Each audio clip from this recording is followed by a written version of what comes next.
स्वागत है दोस्तों। तो आज मैं अपने मिथिकुक पुरानी रसोई से आप लोगों के लिए लाई हूँ कि स्त्रियां किस श्राप के कारण गर्भवती होती हैं। लेकिन उससे पहले आप मेरे चैनल पेज पे जाइए और बेल आइकन का बटन प्रेस कर दीजिए, जिससे कि आने वाली ऐसी इंटरेस्टिंग स्टोरीज के बारे में आप लोगों को पता चलता रहे। तो चलिए शुरू करते हैं। आज की पौराणिक कथा नारी जाति के लिए बहुत ही ज्यादा महत्वपूर्ण है। आइए दोस्तों जानते हैं। आज की पौराणिक कथा में भगवान श्री कृष्ण कहते हैं कि श्राप के कारण स्त्रियां गर्भवती हो जाती हैं। तो चलिए बिना देरी किए आज की ये कथा शुरू करते हैं। दोस्तों, एक समय की बात है, एक बार देवी राधा रानी भगवान श्री कृष्ण के साथ गोलोक में विश्राम कर रही थी। तभी कहती हैं, हे प्रभु, आज मेरे मन में कुछ प्रश्न उठे हैं, कृपया करें और मेरे मन की जिज्ञासा को शांत करें। श्री कृष्ण मुस्कुराते हुए बोले, देवी, आपके मन में जो भी प्रश्न है निसंकोच होकर पूछो, मैं आपके प्रश्नों के एकदम सटीक उत्तर दूंगा। तब राधा रानी कहती हैं, हे भगवान, किस श्राप के कारण नारी को गर्भवती होना पड़ता है, अर्थात नारी ही क्यों गर्भवती होती है? मैं इसके बारे में जानना चाहती हूँ कि ऐसा भेदभाव क्यों होता है। तब कृष्ण कहते हैं, राधा रानी, आपने जो प्रश्न किया है उसके उत्तर थोड़े विचित्र हैं, किंतु मैं आपको इसके विषय में एक महत्वपूर्ण कथा सुनाता हूँ जो कि मेरे प्रभु श्री राम अवतार की है, इसलिए आप इसे ध्यान से सुनो।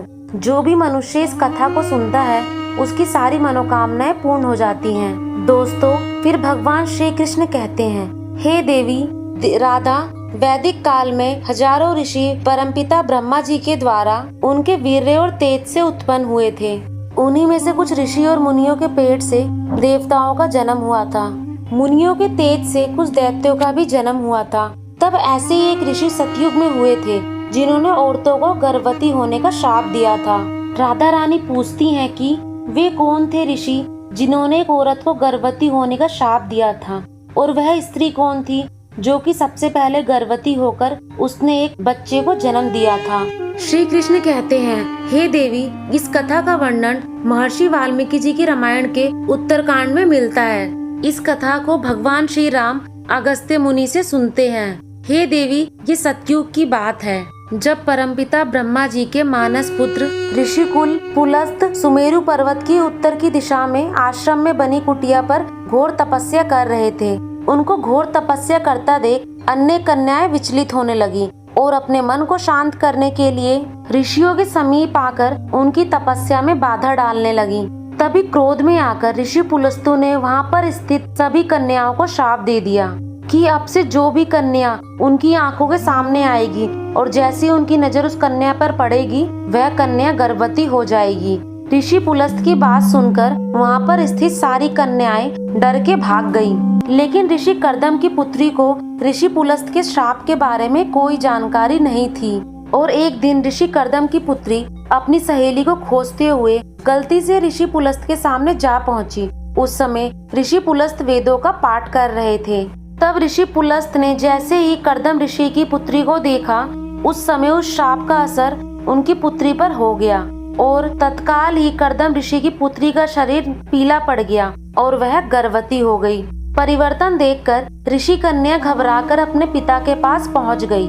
तत्पश्चात भगवान श्री कृष्ण कहते हैं कि हे देवी राधा, अपनी कन्या की ऐसी स्थिति देखकर ऋषि कर्दम को बहुत ही ज्यादा दुख हुआ और अपने तपोबल से सारी घटित घटना का अनुमान लगा लिया और अपनी कन्या को लेकर ऋषि पुलस्त के पास गए और बोले, कहाँ है मुनीश्वर, आपको मेरा प्रणाम है।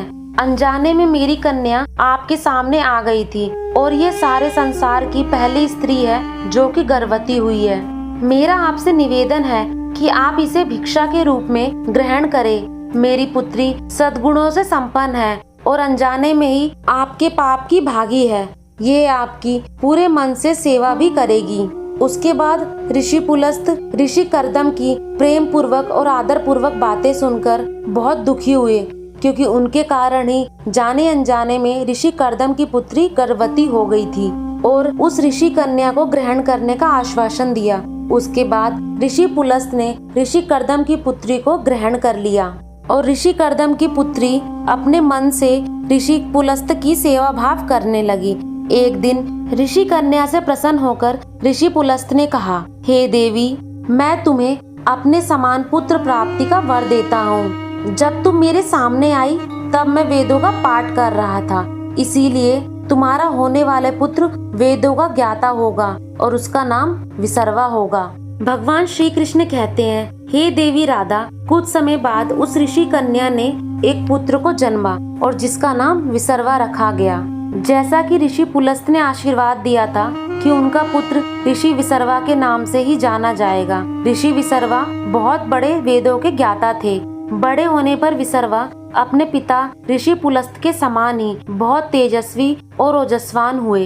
विसर्वा के तपस्वी रूप को देखकर ऋषि भारद्वाज बहुत ही ज्यादा प्रसन्न हुए और अपनी कन्या का विवाह उनके साथ कर दिया। देवी राधा आगे चलकर ऋषि विसर्वा को एक बहुत ही ज्यादा सुंदर और गुणवान पुत्र प्राप्त हुआ, जिसका नाम श्रवण रखा गया। भगवान श्री कृष्ण कहते हैं, हे देवी, इसी श्रवण का एक नाम कुबेर है।